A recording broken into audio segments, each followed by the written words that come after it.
With this specific game, it's a social deduction game, right? And in that genre, I think the dominating game itself is Among Us, and that's kind of the blueprint for a lot of titles that fall around it within the genre. So I guess for this game specifically, kind of walk me through some of the key differences between this game and others within its genre, and kind of what sets it apart from, or what makes it unique in that sense. Yeah, so the survival aspect is the main thing that separates it, but it's also the fact that you really have to cooperate, like making food, doing the activities such as starting the fireplace. If you don't cooperate, it won't work. But like in Among Us, you can do the task separately. So we started this development game of this game before anyone heard of Among Us, and our goal was really to create like a super social deduction game. So yeah, we've always had like loved social deduction game, but the thing that we wanted to bring to it is this survival element where you have to work together to survive. You can't just win on your own. You need the other people, but then at the same time having this like uncertainty about who you can trust and who you can't. And I think obviously being a social deduction game, we do share some of the elements with Among Us, but there are some other elements that we don't share, and I think that makes it more interesting and unique. But you also see that people are, the first time they're playing, it's like, oh, this isn't exactly like Among Us, and then they, like when you vote someone, but you aren't told if you actually found the killer or not. So everyone is like, because in Among Us you found him and then the game is over, but in our game it's kind of like, yeah, you voted someone and you get noticed that, yeah, he voted out, and then you don't know, and people are like, yeah, I'm quite sure it's him. And it creates like this extra tension. And there's even like, you can start a vote which says the killer is dead, and then if that's right, the game ends and you win. Then if you don't, then everyone dies and the killer wins. There's quite a little different things like this, but I would say that the social element is the big change. Talk to me about how matches are structured, how teamwork plays into that, and I guess the other question would be, is there just the one game mode, or are there multiple? You can play with bots, but it's really not recommended to play as a single player game. It's more like a way to try the mechanics and elements alone, just like a training ground. So it's basically just one mode, yes. And what happens in the game is that you're kind of like this survivors from bus crash. You start off in the Norwegian, of course, wilderness, and it's freezing cold, and your group has to find a way to survive together. And like quite close, you find the cabin, but then you have survival elements such as you'll get hungry, you get thirsty, you'll get cold, and you'll also get sleepy. So you'll have to find the different resources and work together to make sure that you survive these elements. And that is like very much about exploring the map, looting, and then sharing the things that you've found. How big is the map? It's not that big. We didn't want it to, like, really what we want us to do is to have this structure where you have the cabin as the main point where you meet, and then you go out to loot, come back. So it was really important to have this thing where people are alone, they do things, but then they come back to the group, both to have a way for the killer to set up cool kills, but also to make sure that the social elements and things like that are working. When you're designing a game like this, you'd mentioned, you have to have that element where they are alone, but then they come back to this social situation. So what's the challenge in kind of developing a map structured like that? Yeah, no, I think it's making sure that there's enough interesting things to do, and then that you can do it as alone, but at the same time making sure that there's things that you are cooperating about outside of the cabin. Like one of the things we have, there's this island that you can get to using a water raft, but this water raft, it has a pump, and you should really be using a 2-man pump to traverse to the other side of the island. So then it's like, yeah, you should go 2 persons there. Then typically like, I'm going with Patrick. If I don't get back from the island, Patrick is the killer. So that's a lot of the games, like making sure that you have this element that requires more people, and then being sure that you talk about it and communicate it with the whole group so that they have the info for what's happening. We briefly kind of grazed over the looting and like the survival aspect of the game. Can you kind of dive into that a little bit more for me? Kind of touch on that a little bit in more detail? Obviously, the main thing in the game is getting enough food. I think that's the biggest challenge. Yeah, so whenever you create food or make food, you have to make it in huge batches. So you have to, as the group, go out and gather all the ingredients. then one person will make the whole batch. So that person gets like 8 of muffins or whatever. So you really have to cooperate. That's like one of the thing in the core pillar of the game, right? You're going around, you're looting, but the stuff that you're finding is different things. So you'll have this like, oh, I'm missing a flour. Does anyone have flour? And then you'll be sharing resources. Then once you make food, it's not for you, it's for everyone. And then hopefully no one has poisoned any of the ingredients, right? Gotcha. Okay. So that's around food, and a lot of it is about looting. But we also have fishing in the game, and there's also some wolves that can give you meat. Yeah. But they're quite dangerous, so I wouldn't recommend fist fighting them. Which is still a lot of people still try to do. Sounds right.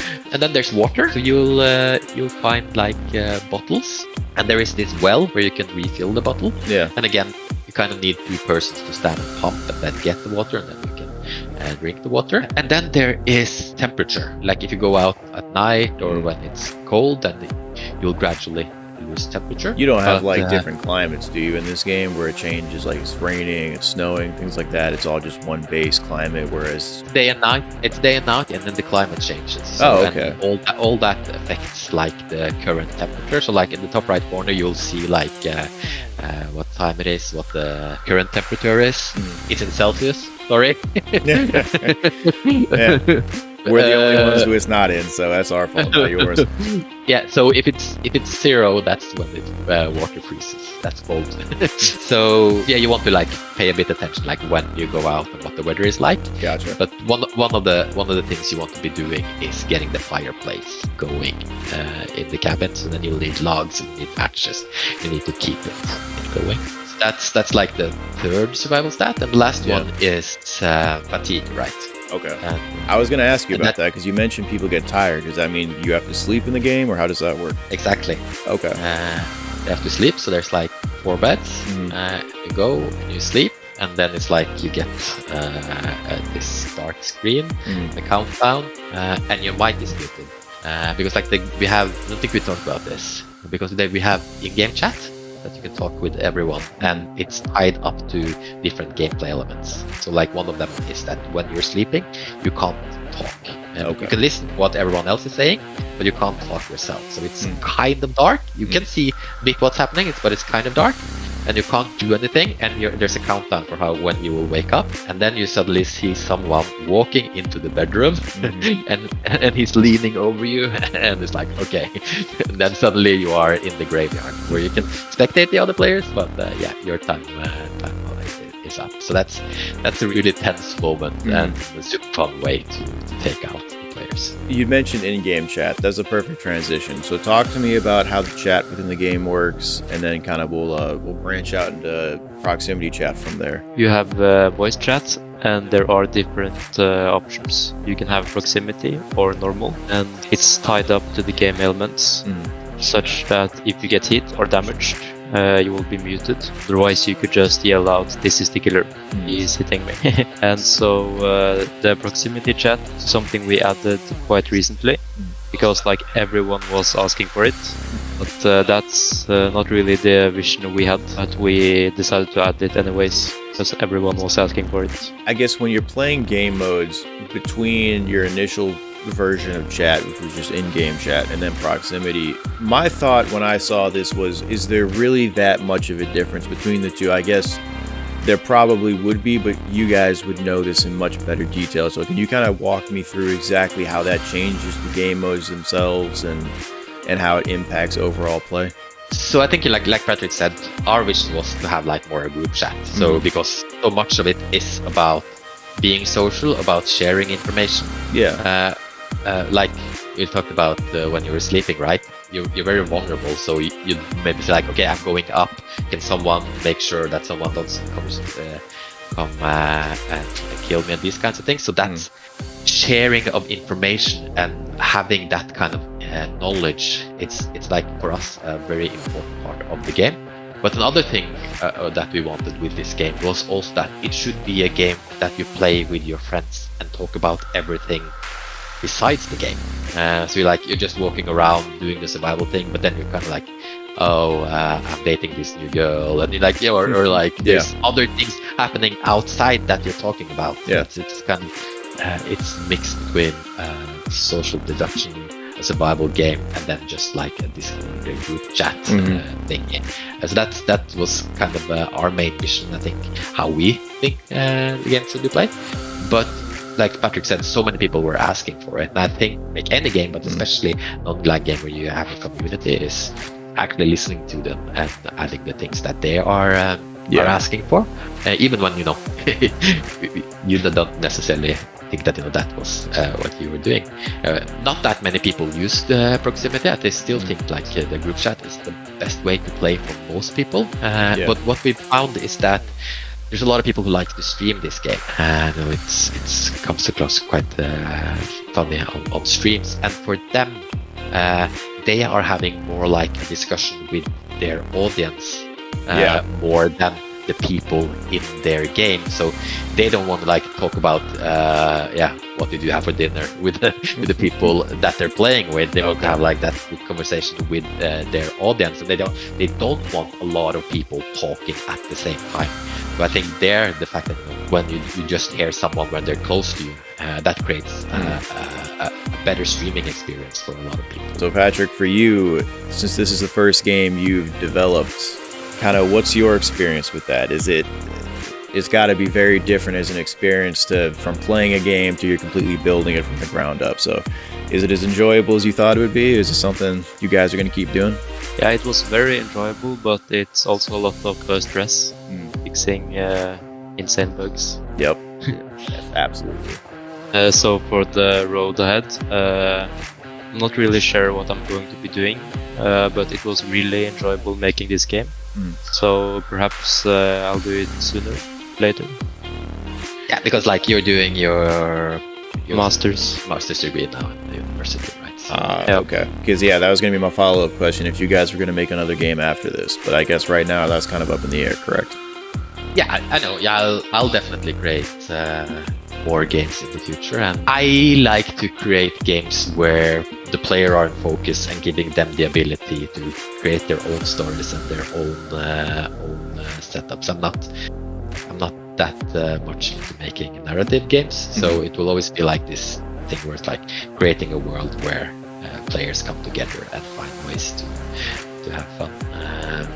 And I'd love to make another game with Patrick. Now that we both know, like you said, yes, there's a big bug in this baseball, but hey, we made this game learning programming and learning Unreal, so it's definitely been like a super learning curve for us. Actually, another question comes to mind. For you two working together, so I guess from my perspective, I've worked on channels with other people before. I guess my point of view with that would be that there's egos in the room, there's different opinions in the room, there's things you have to take into account when especially with people family, especially because I've had previous channels with my brother, and then I've also worked in teams of different people. So there's a very different dynamic between those two elements, right? So with that, kind of how did you guys approach that aspect of it? Is it something that you just rolled it with it and it wasn't a problem? Was it something that you gelled together really easily? Kind of what was that dynamic between you two? If you want to touch on that. If not, I get it. I think that's super interesting, and I think this is one of the reasons why we did this game, because like Patrick was moving to the university, and I live in Oslo, but the university is in Trondheim, so it's quite a way up. Okay. I don't know. I'm not the most social. Like none of us are like super good at always staying in touch and things like this. So it seemed like having project to do together would be a good way to make sure that we stick together and do this thing. So it's been super nice to get to know my son in a different way as a colleague more than the educator, and I know his strengths and weaknesses, so that comes across also when developing games. I guess for you, Patrick, it's been like with Corona and everything. So I guess if we lived together while doing the project, it would have been a lot different. Like sitting at the dinner table arguing about bugs. It also like it also helps that we're making a game about killing each other, right? So That's funny. So this one's kind of a layered question, and I think for both of you, one of you's just entering development and one of you has been in it for a little bit. So it's kind of interesting to get two perspectives on this one. In indie development as a whole, right, there's a lot of good aspects to it. You know, there's more exposure than ever at this point. I think it's easier to make a game at this point than it was. You have more access to different assets to make your games, which is great. But with that in mind, there's also some negative aspects to the industry with it. I mean, that's just something you can't avoid. I think there's, you know, problems with financing with some developers. There have been some developers who have had the misfortune of being taken advantage of by their publishers. There's kind of some player toxicity with certain games and certain teams, and then there's even some teams that have toxicity within their own studios, and obviously that's not something you guys have to worry about. But for you specifically, for both of you specifically, what's something, and this is kind of like, you know, if you had 3 wishes with the genie, you know, it's there's a lot of layers to this, and it's not something that can be fixed immediately, but if you could fix something within the industry or change it, what exactly would that be? Because like I'm a half full glass is half full kind of guy. So I'm more like, yeah, there's toxicity,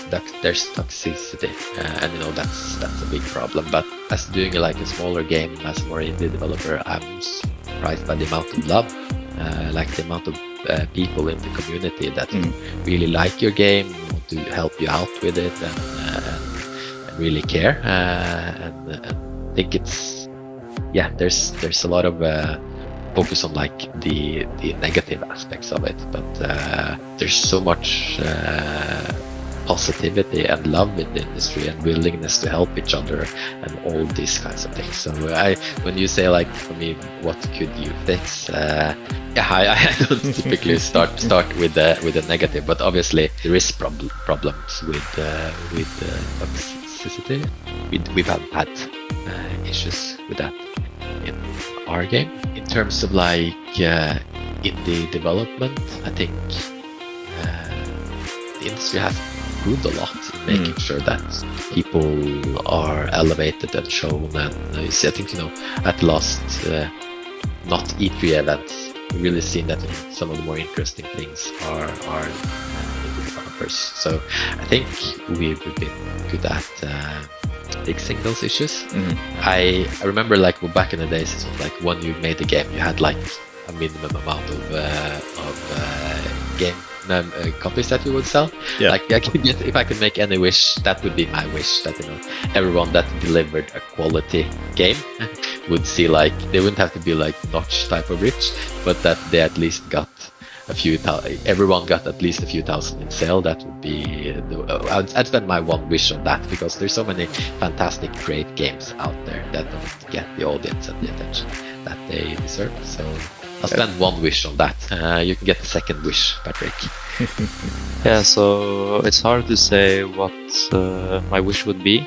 I think it's two sides. On one side, it's a good thing that indie developers are elevated and it's easier to make games.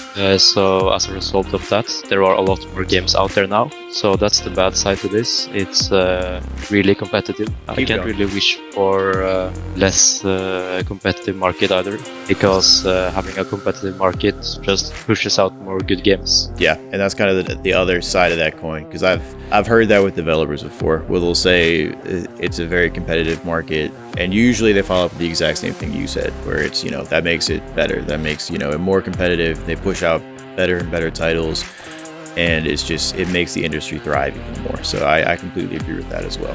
And I didn't know that back in the day you had to sell X amount of copies. I'd never heard that before. That's interesting. Yeah, because like you had distribution deals, right? Yeah. So the distributor would pick up. So yeah, like you wouldn't make a game if you didn't get it distributed, and if you got it distributed, like sometimes they would buy a bunch of copies, but usually you'd always sell quite a bit. Gotcha. At least in Germany, like that was the joke. Like no matter what you make, it will sell at least 10,000 copies in Germany. I've never heard of that. That's cool. And that's probably still an element of full AAA. It's just not something that's involved in indie. So I guess that does make a lot of sense.